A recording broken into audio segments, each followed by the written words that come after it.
All right. Others also kindly confirm. Lavanya has confirmed that she has seen the video. Others also kindly confirm if you have seen the video. Srinivas, thank you. Others? Abhishek, thanks. So I've got the confirmation from three. Vinita done, Pankaj done. All right. So it looks like everybody is done. If somebody needs 1 or 2 minutes more, then please ping me on the chat window. Otherwise, I'm going to start with the discussion now. So let me explain this topic. Let's say what you see on the screen is it's a very poor illustration. It's very poor, the kind of graph which I've prepared. But then I'm not very good in preparing a drawing with using a pen on a computer. Let's see if I'm able to do a good job with this one. So let's say towards this axis we have time, and towards this axis we have cost, right? And the graph which I've prepared over here, the line which is initially kind of a sleepy line, and then it picks up, and then again it tapers off. This is the line about the plan which I've prepared. In the beginning, if I have to actually do my project, even before I start execution, I need to tell my board about the budget. So I tell my board my budget will be $100,000, and this budget will be called as BAC. What is BAC? Budget at completion. This is what I told my board. This is $100,000. The revenue which I'm going to get after completion of the money inflow which I'm going to get out of this particular project is let's say $150,000. The total budget which I have is $100,000. That means my total income is going to be $50,000. So the business case is valid, right? That's how I get the approval. I need to get the approval before even I start the construction. To get the approval, I need to showcase what is going to be a budget, and that has to be lower than the overall money which we have quoted to the client, so that it makes business sense for the project. So BAC, I tell it to the client, I tell it to the board, and that is $100,000, and that's exactly what is depicted over here in the graph. And I also tell about the timeline. Let's say the timeline which I commit over here is 10 months, right? So all the time which I've mentioned over here, it's in months, right? So this is 10 months. What I've prepared over here is the plan. What is my plan at the moment, right? What's my plan at the moment? What is it that I plan at the moment? How much do I think I would end up spending for the project, right? So this is even before I start the work, I prepared some plan, and that plan is depicted into this graph, right? Why does it look like the graph is not a straight line? It looks like a S. By the way, it is also called as S curve. So you should remember this S curve, or you can also call it as cumulative spend curve. This is also called as cumulative spend curve, right? Why does it look like S? Because in the beginning, when you're researching for the project, when you're doing your research and trying to find out if it is worthwhile doing the project, it's only project manager and the sponsor involved, right? So cost has to be low. There is no construction happening. There is no work which is happening. People are not hired. Raw material is not procured. Obviously, the cost has to be low. Then over a period of time, you get the approval for the plan document. So let's say initially, when your plan documents are prepared, you get the approval. In third month, you get the approval, and then you start hiring your people, and then you procure your raw material. And the majority of sum over here, if you see, is expensed between somewhere around 4.5 to 7 months, right? That's the majority of money which is spent. Assume that that's your execution phase, right? That's where the execution is happening. All your people are working, and your raw material is also procured. So majority of money is spent over there in the execution. Then towards the end, again, the cost starts tapering off because you cannot release all the people together. So you will start slowly ramping down, and that's how your cost will taper off. And towards the end, of course, once everybody is released, that's the total cost for the project. You will not spend any more. That is why it looks like S curve. And this graph that you see over here is the current cost baseline. This is your current baseline, rather, not just the cost baseline, but it also is your schedule baseline, right? So it's cost and schedule baseline, right? So this is also your schedule baseline. Now let's say 5 months down the line, I want to find out where should I be? How much should I end up spending after 5 months down the line? I have a plan, so I should be able to find out, right? For example, if you have to travel somewhere, you can always find out if you've planned your journey and your journey is entirely going to take 5 or 6 hours, you should be able to find out that after 3 hours where you should be to be able to check if you're on track to reach your destination in 5 hours, right? So you should be able to measure at a given instant where you should be. And looking into this graph, absolutely, you should be able to find it out. So let's say 5 months down the line, I want to find out where I should be. I just need to connect the dots over here. So I will connect it here. And it looks like this connection comes over here, right? This is nothing but my planned value. What did I plan to spend? How much did I plan to spend?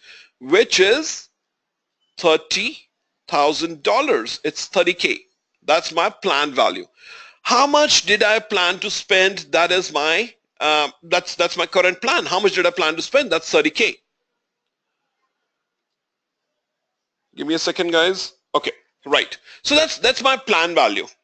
How much do I plan to spend in the given timeline? Right. That's my current plan with vis-a-vis the current baseline. So over a period of time, if your baseline changes, you would obviously find out this has to be done along with the current baseline, whatever is your current baseline, right? So that's what your plan value would be. Next is you need to find out, is it necessary? For example, the first of month, you plan how much money you should be spending. First of the month, you get the salary and you plan about your budget. You plan about the money where you have to spend, how much money do you want to save, how much money do you want to spend on different activities. But how many times are we able to stick to our plan, right? It's not necessary we will be able to stick to the plan. Sometimes we might be able to save more. Sometimes we might be able to spend less. Spend more, spend less. It happens, right? There will be some delta. So let's say I just want to find out, that was my plan, but how much did I actually spend? So I'll just connect the dots here. I'll try to find out, all that I need to find out is how much is my total spend right now. Looking at that, I find that after 5 months down the line, I'm looking into my account statement, and my account statement says I have already spent $40,000. What is that? That's my actual cost. How much did I actually spend? Right? And this in this situation is 40K, $40,000, right? So that's my actual spend. Plan was X, but I've already spent little more than that, right? So that's okay. It might happen.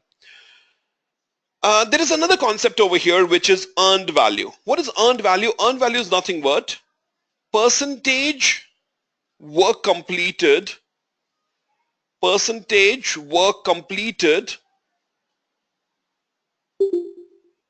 multiplied by budget. That gives me my BAC. Okay, let me unmute everybody. I'm not sure why we have again and again disconnections for someone. Okay. All right. So percentage work completed multiplied by BAC is what we have for the project for the earned value. Earned value is nothing but it indicates what is the worth of money that you have spent. It might happen, right? So is it necessary that if we have spent $50,000, I should have completed the work equivalent to $50,000? Not necessary. It might happen that when I'm doing my work, somebody in my team leaves the organization. If he leaves, I cannot do my work because I don't have the resource to do the work, but I need to spend money to hire a backup. So the money is spent to hire the backup, to advertise and hire the backup, get that person trained. Money is spent, but unfortunately, I'm not progressing further, right? So earned value is only the value which indicates what is the worth of the money that you have spent. What is the worth of the money that you spend, and how is it calculated? Percentage work completed multiplied by budget. How do you find out the percentage work completed? That you should know for your project. How do I check?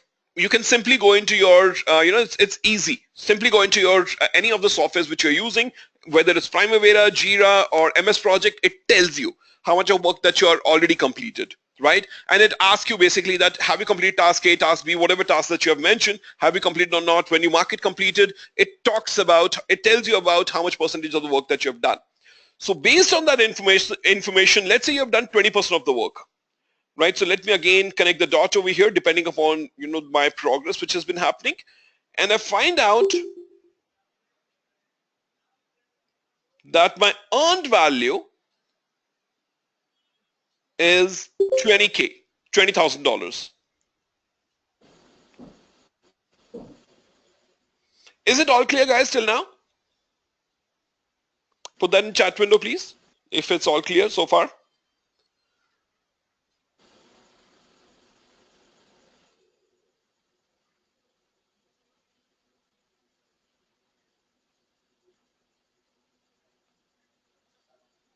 All right, perfect. Okay, so now I'm going to accept how do we calculate the earned value. Yes, Pankaj, this is the most important thing which you need to be clear about. How do we calculate the earned value in the agile projects? Pankaj, it doesn't matter whether you're using the agile methodology or whether you're using your waterfall methodology. It's simple calculation. It is percentage work done multiplied by budget. So multiplied by your overall budget. So overall budget is not for the sprint, a single sprint. Overall budget is always for the project, right? So single sprint might say for this sprint, I'm going to spend $10,000. You're not going to calculate for that sprint. You're calculating based on this overall budget for the project, which is $100,000.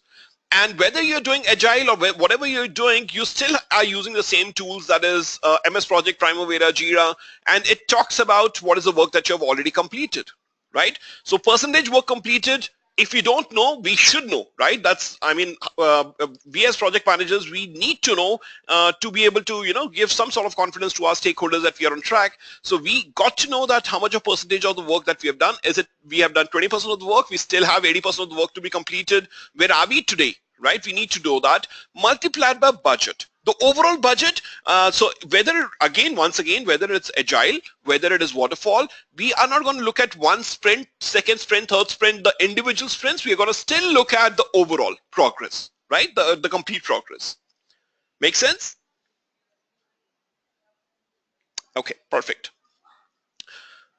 All right, so now I'm going to erase this completely now. So give me a second.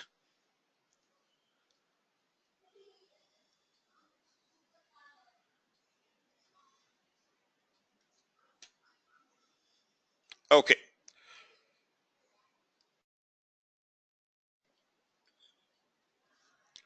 So we have got these values now. 1 minute.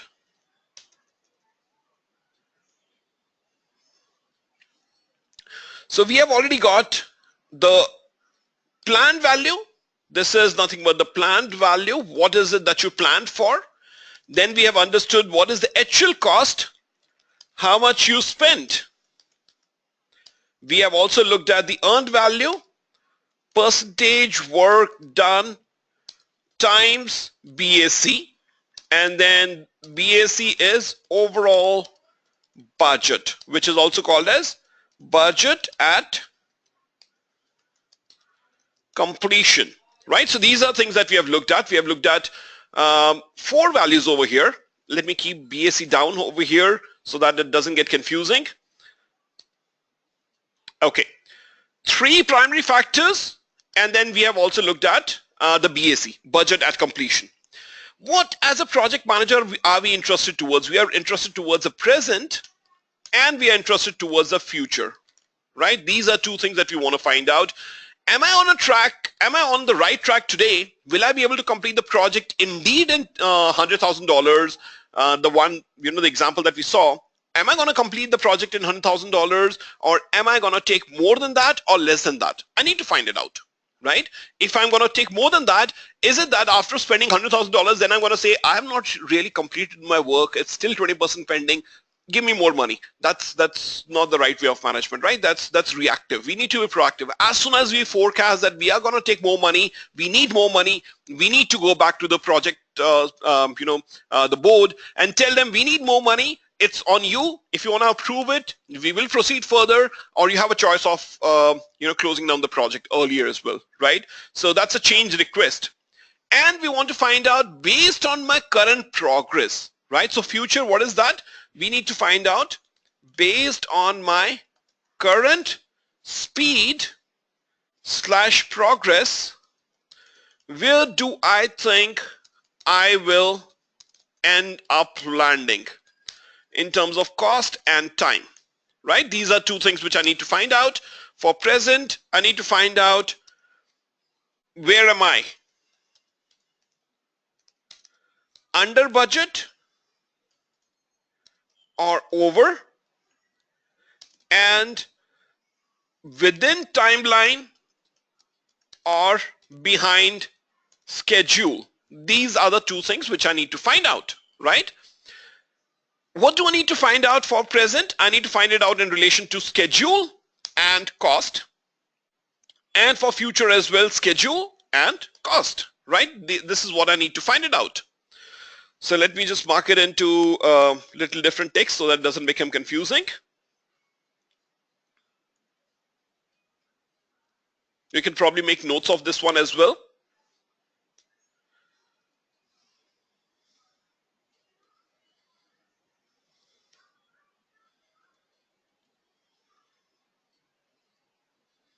And let's say I'm going to mark it in different color. Planned value was, let's say, $40,000.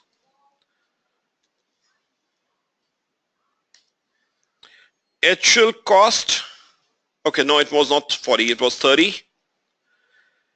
As per our example that we took, actual cost, let's say, was $40,000,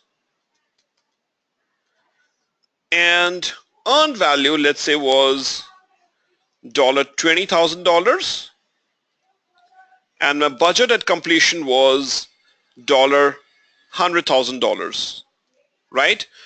With a timeline of 10 months. That's what we saw in our example. What do we need to find out? Schedule and cost. Schedule and cost for the future, for the present and future, right? Now schedule for present, I need, or rather let's talk about cost. I should have spent $30,000, but I've spent $40,000. How much extra have I spent? I spent 10,000 extra. So I'm looking at the variance, the difference, right? That's why we call present as variance. So I'm just going to put it over here. That means we are looking at schedule variance, and we are looking at cost variance.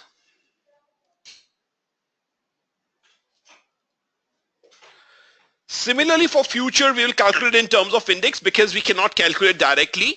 We need to first calculate an index which will convert for the prediction about the future. We need to forecast, but for that, we need the index. So this is called as cost performance index, and this is referred as schedule performance index. Okay. Schedule variance. Now, these are the formulas that we need to be bothered about. These are the formulas that we need to be bothered about, right? Only 4 formulas as of now.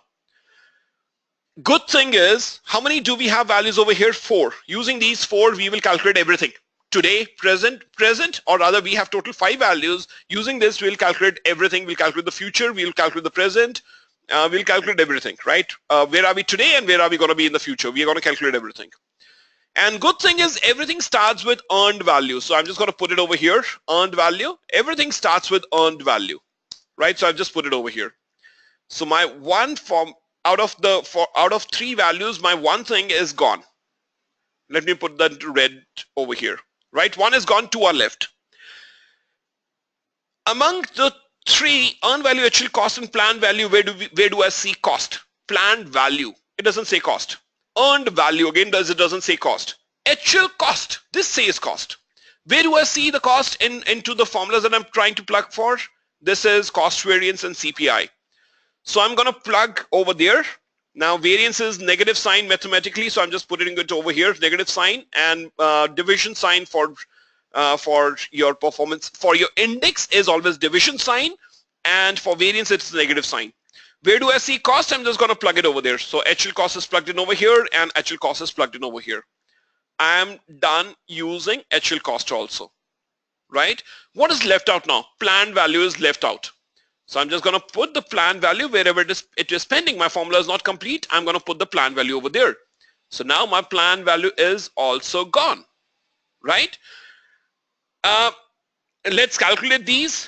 Earned value, how much it comes? This will be, earned value is your percentage work completed. So that is 20,000 minus the planned value was 30,000. So this becomes dollar minus dollar 10,000. You would say we're talking about schedule, but we are writing down over here in dollars. Doesn't make sense, right? It doesn't make sense. That's okay. We're going to convert this dollar into into the timeline number in a short while. We cannot do that for present, but we can do that for future. For present, negative just indicates you are behind schedule, 0 indicates you are on schedule, and plus indicates that you're ahead of schedule, you're doing faster, right? This one is $20,000 minus $40,000. That is my actual cost. And this comes as minus $20,000. So I've overspent $20,000. I've spent $20,000 extra than what I was supposed to spend. Let's calculate the same thing over here. This is going to be $20,000 divided by $30,000, and this is going to be $20,000 divided by $40,000, which is going to be 0.5. And this is going to be, I think, 0.75. Let's calculate that. Or 0.6 something, I think. 20,000 divided by 30,000. 0.6666. 0.66. Right? So that's my value for schedule performance index and cost performance index. Now 0.66, 0.5, what does this mean? This means nothing at the moment. What do I need to find out? I need to find out the future in terms of, do I need more money or not? If I continue with the same speed, do I need more money? And that is called as estimate at completion. With the current speed, what is your estimate? How much money would you need at completion? So this is called as estimate at completion. And this will be your BAC divided by, you're looking at estimated completion in terms of cost, right? So we will put CPI. CPI is for cost. We cannot put SPI because that's for schedule. Similarly, we will calculate the final time. That will be my time divided by SPI. So let's calculate this one. BAC is $100,000 divided by CPI is 0.5. That means I need $200,000. Oh gosh, I estimated initially that I would be spending $100,000, but now my new estimate is $200,000. I need to do something. I need to immediately raise a change request. And if I think I cannot control it back, then I need to raise a change request to get the additional money. And if the board thinks it's too much, it's not going to make any sense. They probably are going to kill my project. They're probably going to close my project, which is okay. Let them take the decision. We are just going to show them the reality. And final timeline is 10 months divided by 0.66. So this becomes into 10, 10 divided by 0.66, which becomes 15.15. So initially I thought I'm going to do my project in 10 months, but looks like I'm going to do my project not in 10 months. I would be taking more time. I would be taking 15.15 months. So both in terms of time and cost, I am behind schedule, right? So what are the formulas that we have looked at? We have looked at schedule variance. Please note down these formulas, which I've just listed down over here. We have looked at schedule variance. Let me put that into a different color so that we don't miss out. Then we have looked at the cost variance for the present. Then for future, we have looked at schedule performance index. We have looked at cost performance index. Then we have looked at estimate at completion. This is for your budget. Estimated completion is for budget. Final time, we understand, it's all about time. There are two more formulas which I want you to remember and understand and remember. Estimate at completion, we know how much money, if I continue with the same speed, then how much money would I end up spending? There is another one which is called as ETC. Estimate to complete. How much more money do I need to complete the project if I continue with the same speed? What is the more money do I need to complete the project? If I need to complete the project with the same speed, how much more money do I need? That is simple. Estimated completion minus how much money do I have already spent? Actual cost, right? How much more money do I need? What is my total budget? minus the actual money which I've already spent. That is the only money which I need. And the last one which I want you to remember is VAC, which is called as variance at completion.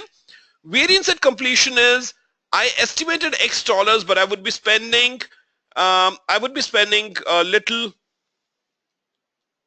Right, I would be spending more than that. What is the difference? Which is going to be VAC, budget completion, minus EAC. So this in this situation will come as minus $100,000, right? That is going to be my VAC. For ETC, it is going to come as $200,000 minus, what is my actual cost here? $40,000. So this will be $160,000, right? So VAC is mentioned here, and this is called as variance at completion.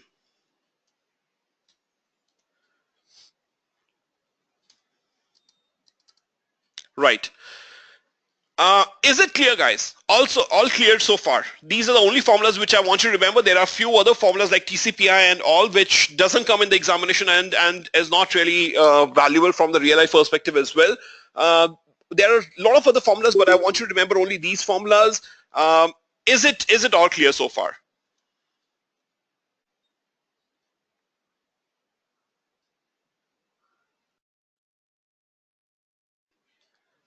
All right, thank you. All right, looks like I got the confirmation from pretty much everybody. Do we need to remember these formulas? Absolutely, Pankaj. You need to remember, because in the examination, at least 2 to 3 questions will come from these formulas. Now, what I would want you to do is make a note of these formulas onto your sheet. Then I'm going to give you a task. Then I'm going to give you exercise to do. The way we gave it yesterday, I'm going to give you one exercise example so that you are able to apply these formulas. And Pankaj, yes, you need to remember all these formulas. Confirm it to me once you have noted down on your notebook that you're maintaining. Confirm it to me as soon as you're done so that I can remove it from the screen.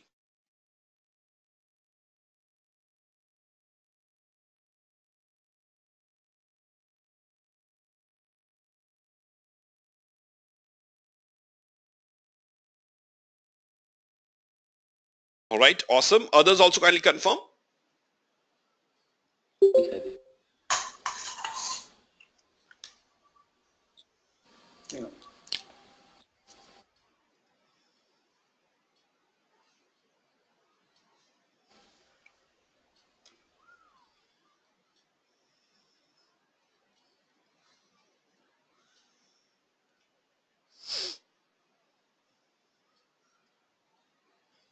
Okay, thank you, Srinivas.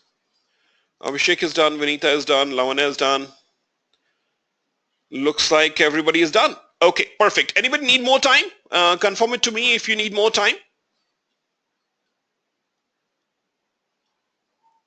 Looks like no one. All right, let's move forward. So this is the exercise for you. Kindly go and perform it. Let me talk about this exercise for a moment so that you get the understanding. And this is not how the examination question will come. Examination question will be far easier. They will ask you to calculate only one value. This is only from the perspective of me understanding if you understand all the formulas or not, right? And if you're able to apply those formulas or not. Let's say you have a project to build a new track. And this track has 4 sides as is shown below. Each side is going to take 1 week. 4 sides, 1 week for each side, and is budgeted for US dollars 1,000 per side. Right? 1,000 one side, total 4 sides. 1 week one side, total 4 sides. Right? So you know how much time it should take and how much money it should take. The sides are planned to be completed one after the other. There is no parallel processing. It has to be, one side has to be completed before you start the next side. You cannot do any parallel processing here. So no fast tracking. You cannot save time by doing fast tracking. Today is the end of week 3. That means I should have completed 3 sides by now. Using the project status chart below, calculate all the values which is given towards the right hand side. That is plan value, earned value, actual cost, budgeted completion, cost variance, cost performance index, schedule variance, schedule performance index, estimate at completion, estimate to complete, and various and completion. Now, everything will be very easy. The main challenge will be with the planned value, earned value, and actual cost. If you crack that, I think rest all is just plugging the numbers. Side 1, S is the start date, actual start date, and F is the actual finish date. And PS, wherever it is mentioned, that is the planned start date, and PF is the planned finish date.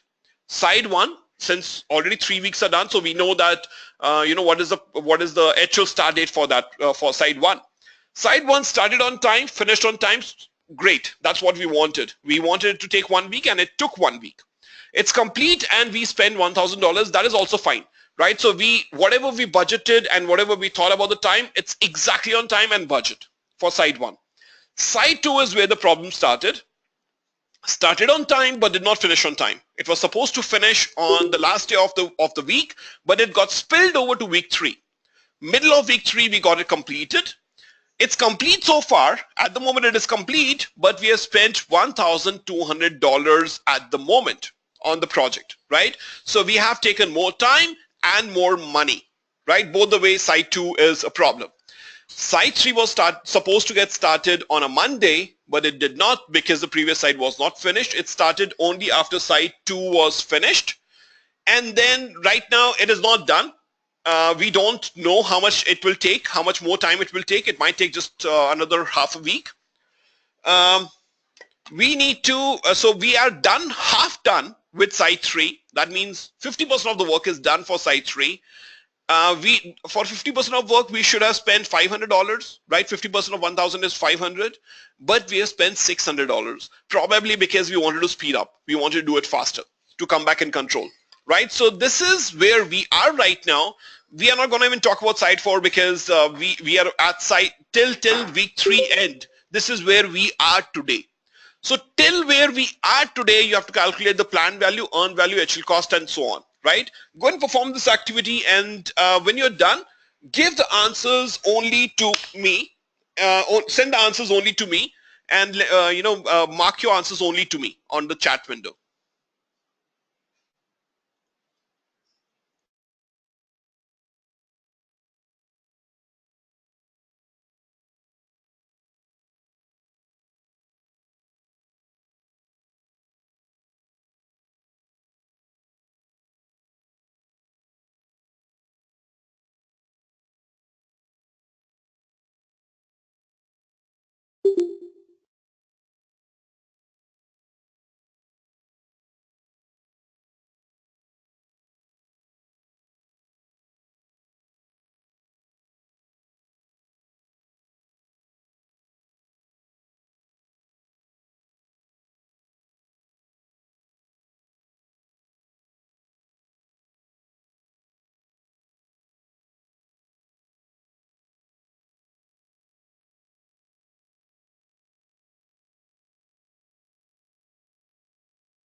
All right, so Shanawaz have got it absolutely correct. Good job, Shanawaz, once again. Others, I would wait for your response.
Um, Others, also kindly give me your responses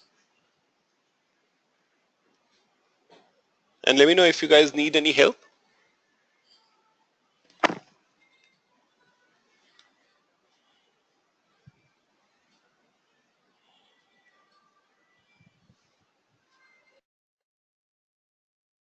Sure, Pankaj, take your time.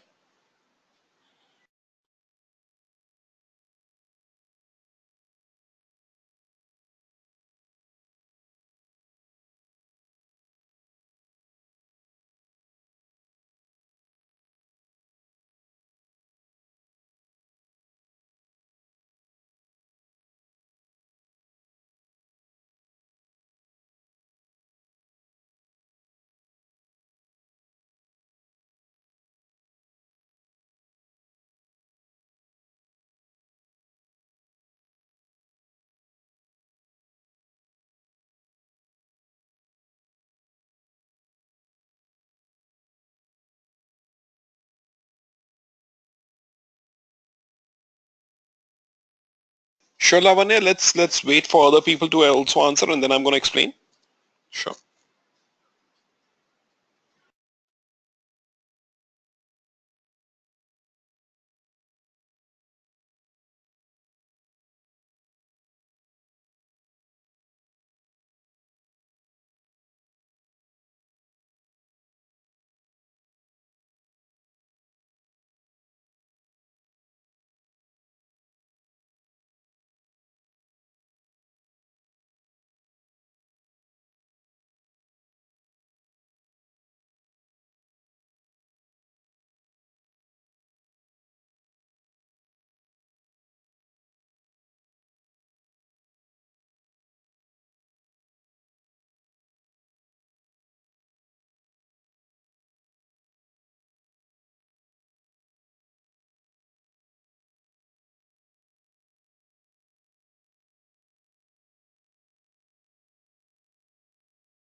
Pankaj, great job. Very good job.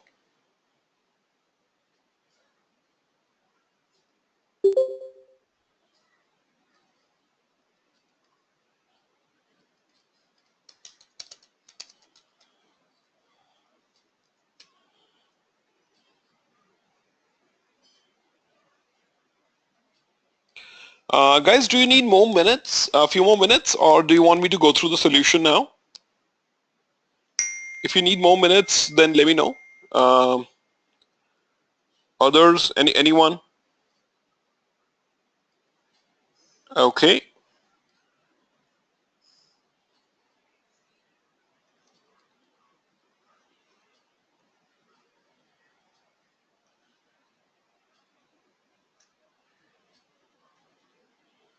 Abhishek, should we proceed further? Do you need a few more minutes?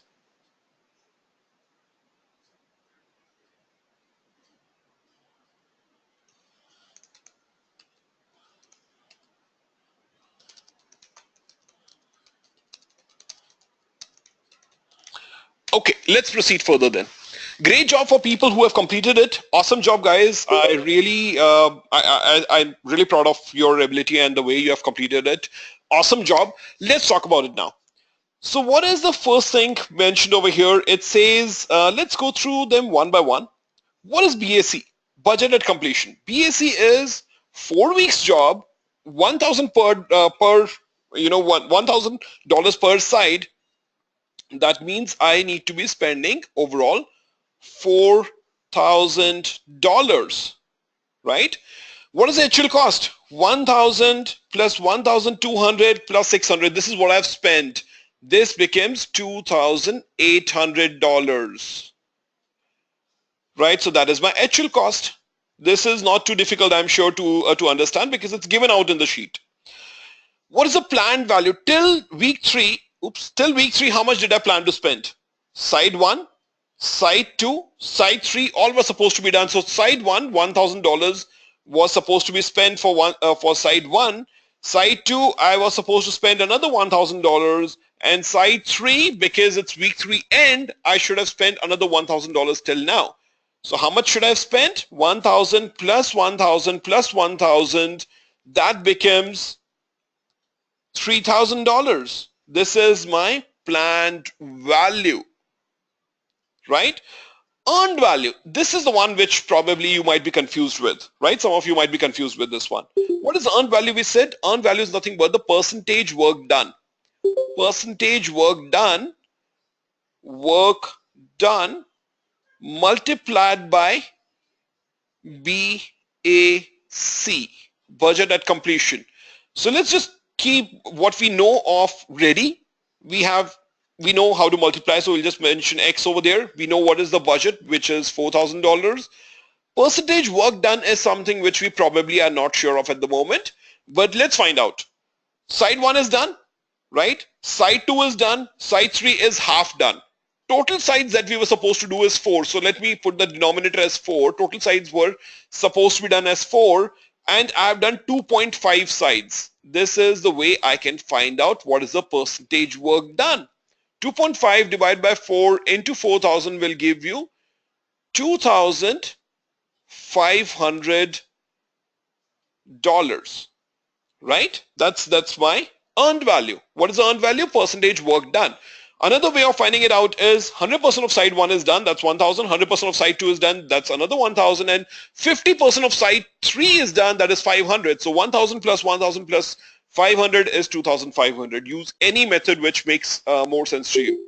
That is $2,500. Remaining all is just plugging the numbers, right? That's all. It's just about plugging the numbers, right? Is it clear so far before we proceed further for the remaining part?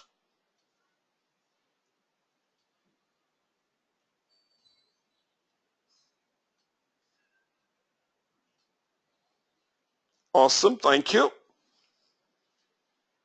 Awesome, perfect. So yes, are you okay now with the with the earned value now, Lavanya? Okay, perfect. No problem. That's okay. This is the first time that you're doing it, so that's fine. Now let me. Yeah, it happens. This is the first time that we are doing it. I was actually surprised with people who have got the earned value correct the first time, because this is the one area where people tend to get confused, and that is why we have got this exercise over here. So no worries at all. Okay, these are the solutions that we have for these are the overall solutions. You can go and tally your solutions with them.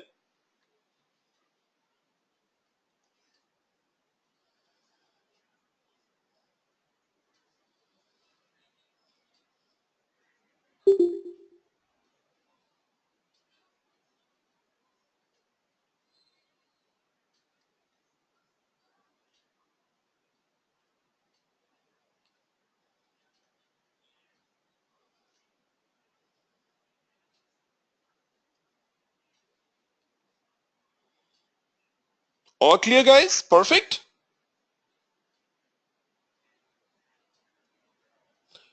Your answers might not match completely. It's mainly because we have used to calculate this one. We have used the Excel sheet, and if you have used the calculator, you would have rounded off and then done the calculation. So that's okay, unless your formulas are perfect. Sure, Monik, take your time.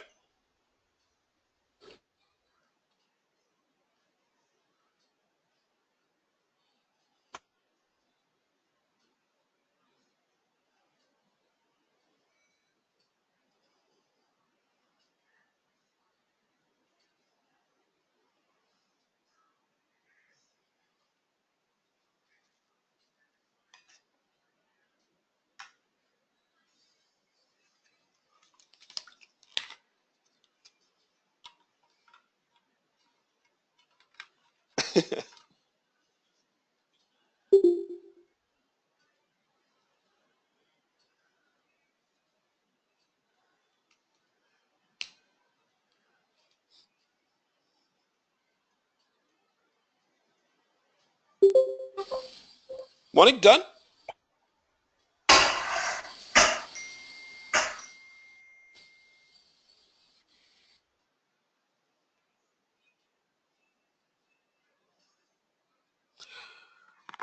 Lavanya, it's not required. So there are no further scenario questions which you need to go through.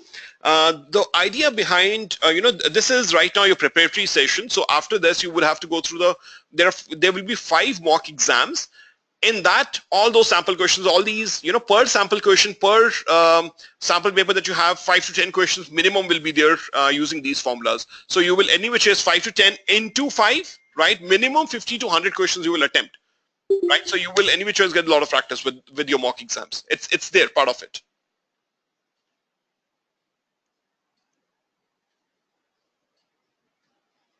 Yes, so this is the only one exercise which has been developed to be able to explain the concept, but from the real, examination perspective, the simpler ones will come. This was very complex. Ideally, PV, EV, AC would be given out, right? So what you have in the mock exam is the ones which is going to come in the real question paper. This one was very tough for me to be able to ensure that you understand how do we calculate the EV. But from the exam perspective, it will be given out. Yes, those will be online question papers.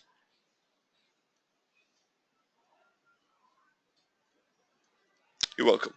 All right, guys, let's go for the break. First break, let's take the dinner break, 45 minutes. Let's be back after 45 minutes. So all that we are left out now with is the integration management chapter and the tips and tricks about how do you prepare. So let's go for our dinner break. Let's come back and finish off the remaining part. Okay, 45 minutes from now, and then we'll be back. All right, guys. See you after 45 minutes. A small confirmation on the chat window, please. Okay, perfect. Thank you.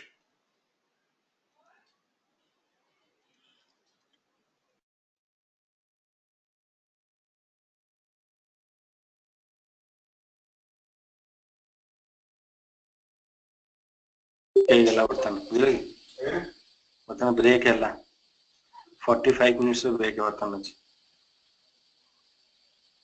45 minutes ಬರ್ತಾನೆ ಇದಕ್ಕೆ ಗಂಟೆ ಜಲ್ದಿ ಬರ್ತಾನೆ break ಎಲ್ಲ 45 minutes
All right, guys, welcome back.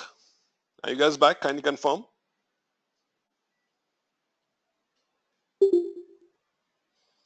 Okay, others also kindly confirm if you're back. Okay, all right, perfect. All right, so let's get started. Give me just 2 minutes here. Let me sort out my slides and then we should get started. Just 1 minute, please.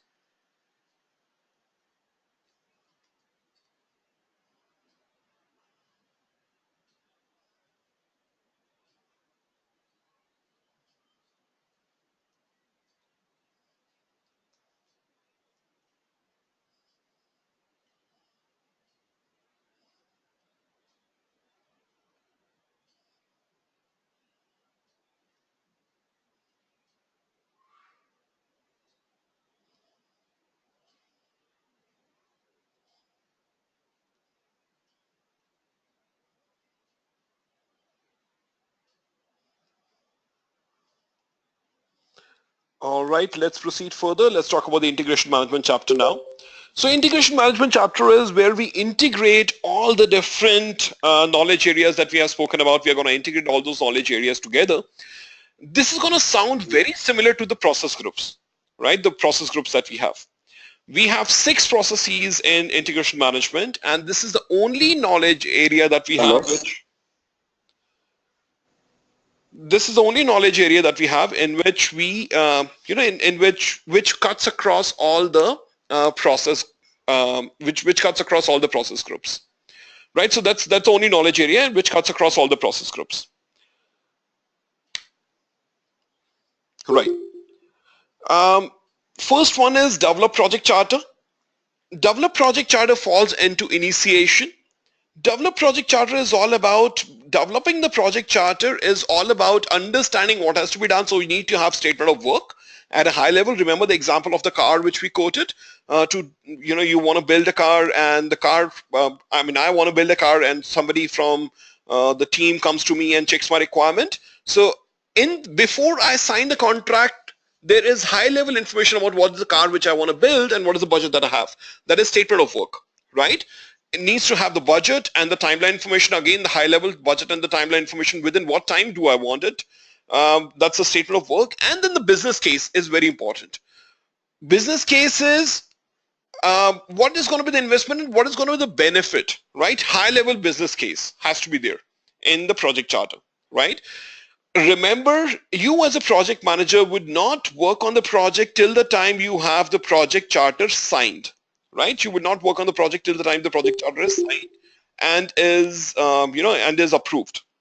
So that's what would be required. You need to have the project charter signed and given out to you. That's your official document for you to, for you to start working on the project. Without the project charter, you can exercise the right to refuse to work on the project.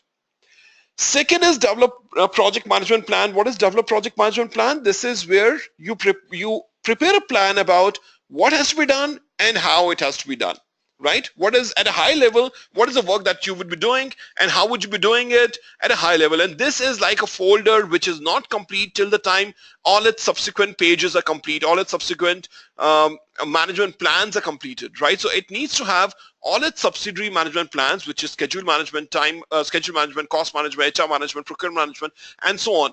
All of them has to be complete for us to say project management plan is complete.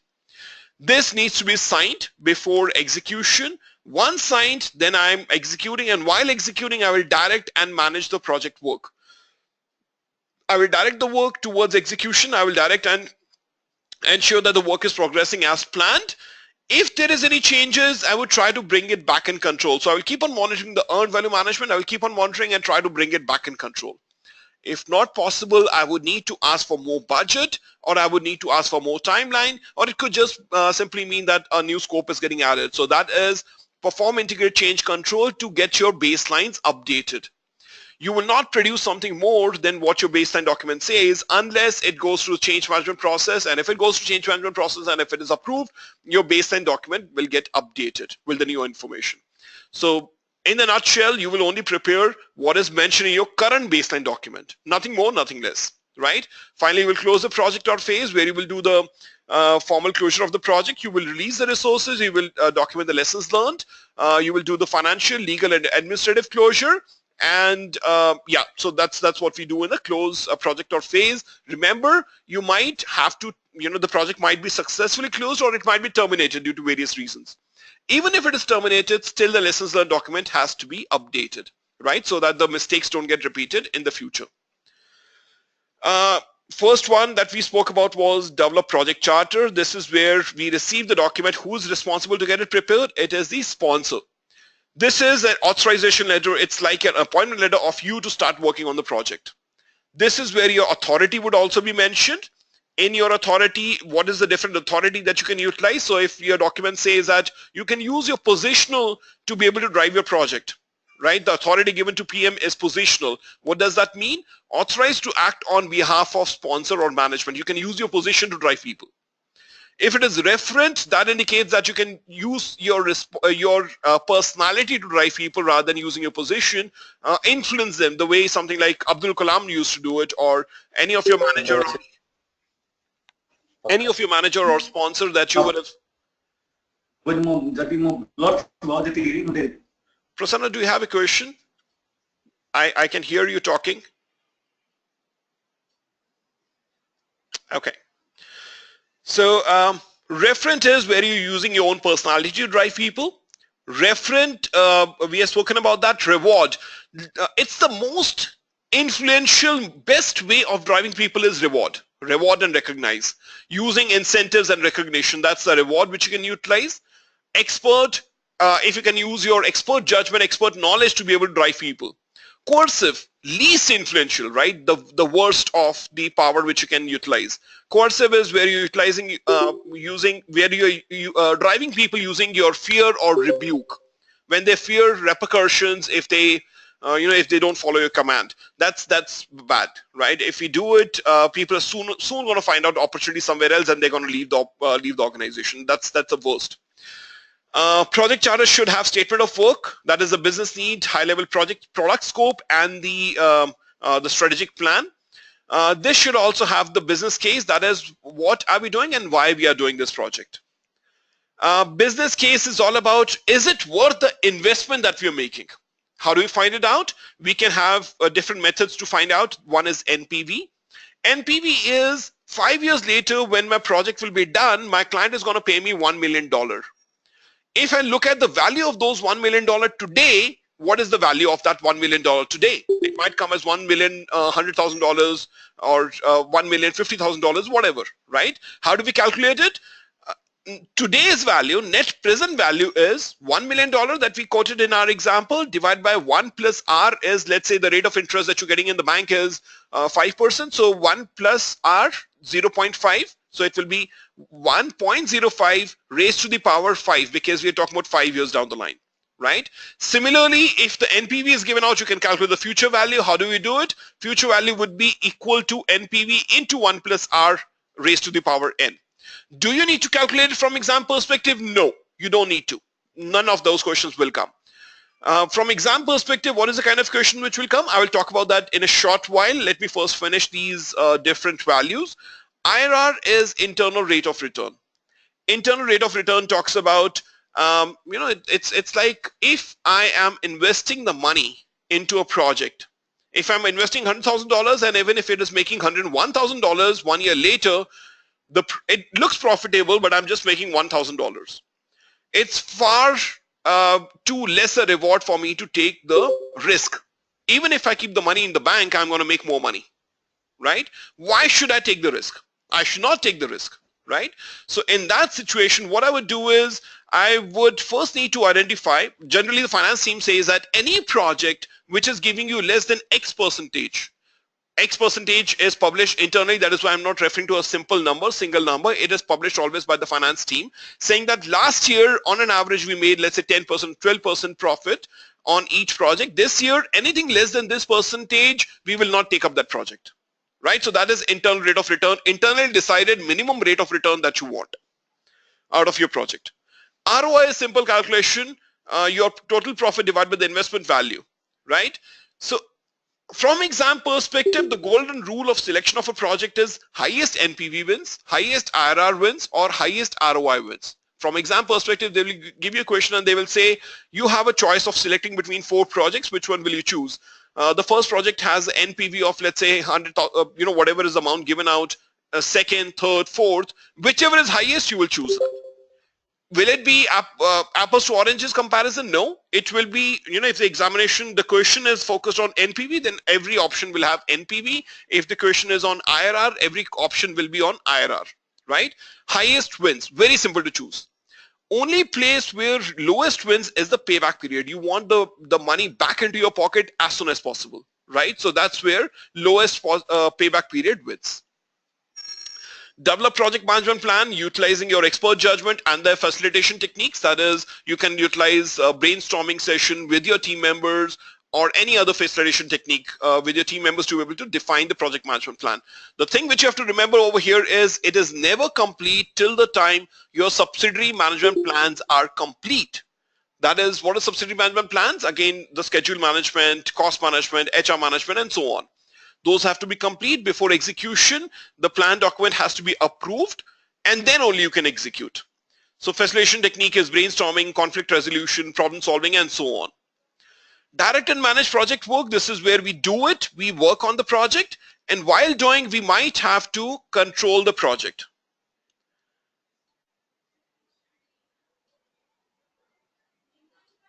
One second, let me go through Pankaj's question. But will the ROI available before the project is started?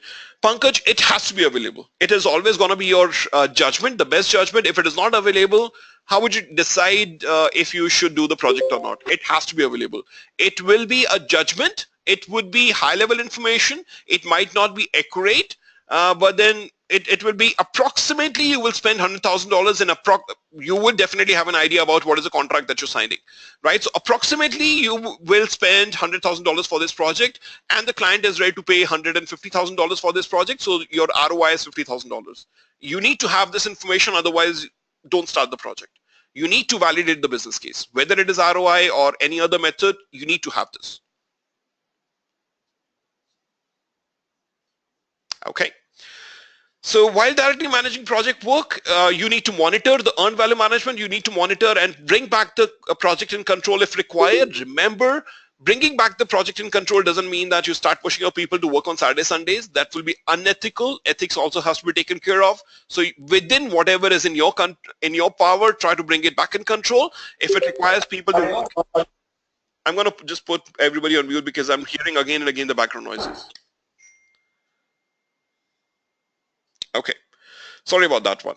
So,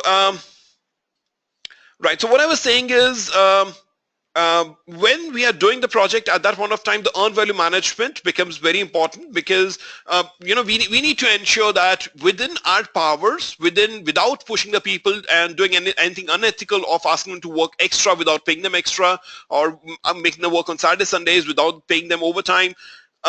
Those are unethical practices. Without that, if you can bring it back in control, great. Otherwise, it's a change request. How do we do the change request? That is integrated change control. So who can raise a change request? It is you if you forecast that you need more budget. It could be your team members if they think they need something else. If it could be your project board, it could be your client. Any stakeholder can raise a change request, right? So this is the flow. Change is desired. It is documented. So first is change desired. The change would be change desired would be defined and logged. Then it goes to project manager who will do the impact analysis. What is the impact analysis? What is the impact in terms of risk, cost, schedule, and so on, right? So complete analysis. You're accountable but might not be responsible. You might delegate this to somebody else, but you're definitely accountable to do this impact analysis. So this is done by PM, and he might use somebody else to get it done. Then it goes on to CCB, that's Change Control Board, who have 3 options. One, they can ask for more information, right? So that is delayed change. They can ask for more information. They can reject it, or they might approve it. If it is approved, the change, your baseline document will get updated, project will get revised, it will get delivered, integrated, delivered, and you will evaluate if the change delivered the intended result or not. If it is delayed or rejected, then it goes into the change log. For every rejected change also, it goes in change log, because tomorrow if the change again comes up, Yeah, I agree. I agree, Monique. It's happening since yesterday. Um, Unfortunately, can't help much. It's like it's like dancing off and on the call. Okay. Um, Maintain the change log, and it has to be maintained because what's happening is what happens is later on if you switch job, if you move on to a different job, and thank you. If you move on to the different job, if you go into a different job, somebody else who picks up the job, he should be aware of what are the changes which were evaluated in the past, so that if the change request comes again, then the time is not wasted again in evaluating the same change request, right? So that is the reason why every change request has to be maintained. So I think that's it about the integration management. Again, a very, very short topic, very simple and the short topic. That's all about the change management. Now, next step. So this is all that we had from the content perspective, very short content that we had to cover after the break. What are the next steps? Now, what I would want you to do is, I have gone through some of your papers, some of the examinations that you have given. The last time I sent you, last week I sent you an exam sheet. Some of you have done very good, amazing, right? Some of you have scored in each of the chapters. Some of you have scored around, out of 20, 17, 18 points, right? So that is amazing results. And some of you have got around 50%, which is absolutely fine, because my expectation was you would be scoring around 50%. So if you have scored around 50%, 45 to 50% or 55%, you are exactly meeting my expectation. That is what I was expecting. Those were, of course, as I told you earlier, those were only for a perspective of me to understand if you remember the concepts or not, but those are not the real questions which comes in the examination. Those were from a perspective of instigating a thought in your mind, making you curious so that you read the book once again. The PDF which I sent you, which says PMP version 5, you should not go through PMBOK, you should not go through anything else, just go through this one. Right? You can brush through PMBOK or anything else, but go through this religiously, the PMP V5 which I have sent. Why? There were a couple of changes which happened in 2016, which is not part of the PMBOK at the moment, because PMBOK was not updated. PMBOK was, PMBOK was supposed to be updated this year. Now the new PMBOK also, if you read it, it is, the new PMBOK. Based on that, the question paper will change in 2018, right? So what is happening today is the current version, the examination which is coming, is not based on the current version of PMBOK, right? And V5 also doesn't have entire content. The version which I sent it out to you, the book which I sent it out to you, it is developed by me, and this contains all the changes which comes in the examination, which are part of the examination, right? So that's the most complete book that you have. You don't need to follow Head Start, Rita Mulcahy, any other book. If you follow this, that's it. That's all that you need to follow, right? So read that book once, and then go through this, the substitute documents, the additional documents which I sent out, which says go through this before you go for the examination. In that, there are around 25, 27 tasks which is mentioned. Those tasks you have to absolutely mug. Why? It says in initiation, this is what you have to do. In planning, this is what you have to do. In execution, this is what you have to do. And from the exam perspective, they will ask you, you're a project manager of a project and you're in the planning stage, what next you should do. So if you know what is the task that you have to do in each stage, you would be easily able to answer those questions, right? So that's only 5 to 6 pages. I'm sure you can mug that. 25, 27 tasks, you can easily mug it, right? Not too difficult. Go through the book, then go through that document, and then write your first mock exam. When you write your first mock exam with Knowledge Hurt, you will score around 65 to 70% is what you will score. That's not bad, that's good, but that's not too good also, right? That will just indicate you will get to understand the pattern of the examination that is very close to the real examination, but none of the questions will get repeated, right? Keep in mind, because all these questions which come in the examination, the real examination keeps on changing. None of us have, we have an idea of what comes, but the exact questions will not be there. The same question will not be there. The pattern will be same. So you will just get to understand what is the pattern. And you will also get to understand, okay, I forgot that formula, I forgot this concept, I need to mug this, right? So you will just be again able to go back to the book and mug those concepts once you're able to understand from the mock exam. Then second mock exam when you give, you should be able to score around 75 to 80%. you have total 5 to 6 mock exams from Knowledge Hut. Give all of them. Write your real examination only if you're scoring above 85% in your mock exam. Last 2 mock exams, if you're scoring above 85%, go and write your examination and I'm sure you will clear it. Go with the full confidence. Anything less than 85%, you're on the borderline. Don't write your examination. And if you're scoring above less than 85% after giving even the last 5th or 6th mock exam, just get in touch with me. You have my email ID. Get in touch with me. I will give you my phone number as well. And give me a second. I'm just going to mention my phone number as well.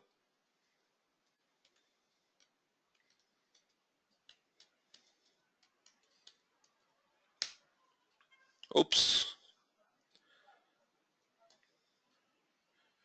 Marked it to only one participant. Yeah, here we go. Right.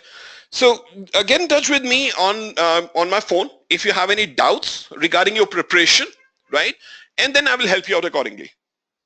So if you're getting less points in the last 5th or 6th mock exam, then get in touch with me. I will give you more mock exams. I have my own website. I will give you access towards that, and then you would be able to write few more mock exams. And probably if it is required, I can do a Google Hangout, or I can use Skype to clarify your doubts. So, but then do let me know, right? Utilize me. It's not that I don't do this for professional purposes. This is my hobby. This is my passion. Not even hobby. This is my passion, right? So I would love to help you out should you ask me. Well, I think this is all that I wanted to mention. All the best for your preparation.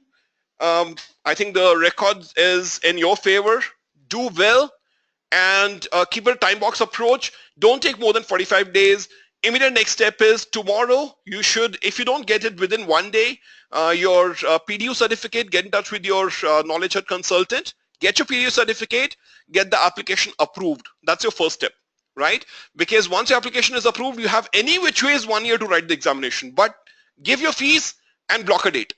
Don't be too ambitious. Block a date after 45 days from today, right? Because you need sufficient time period. But don't keep it open. If you keep it open, remember the Parkinson's law that we discussed in critical path and critical chain? Absolutely, Lavanya. So I sent one template. Utilize the template, fill your application, and if you need my help, send me download that application from PMI, send it to me for review. Before you submit it, I will review and give you my comments, right? Any one of you guys, if you need my help, fill your application in PMI using the example which I sent out. Fill your application into PMI, download that and send it out to me for review if you need my help on that one. Sure, welcome. Okay. All right, guys, that's it that we had from, that's all that I had. You're most welcome, guys. Have a great day ahead. Enjoy your day. And all the best. Remember, keep a time box approach. Otherwise, Parkinson's law will apply. Other priorities will come in picture. Just ensure that you block a date and study towards it, right? And whenever you need help, I would be there to help you out. If in case, you send me an email and I don't respond, that just means that I'm so busy that I'm not able to respond. Please send me a reminder. I might have forgotten. I'm not, it's not, I don't do it intentionally. It's like I have so much work. Sometimes I have an office, and sometimes I'm conducting 3 to 4 trainings in a day. So I'm super busy, right? Since last, I think since last December, I've not seen even a single day off. On Saturday, Sundays, and every day I'm pretty much working, right? So in case if I don't respond, please drop me a WhatsApp message or send me a reminder. I would definitely get back to you. Okay? Enjoy, guys, then. Thank you for joining. Have a great day ahead, and all the best for your examination. Take care. Bye-bye.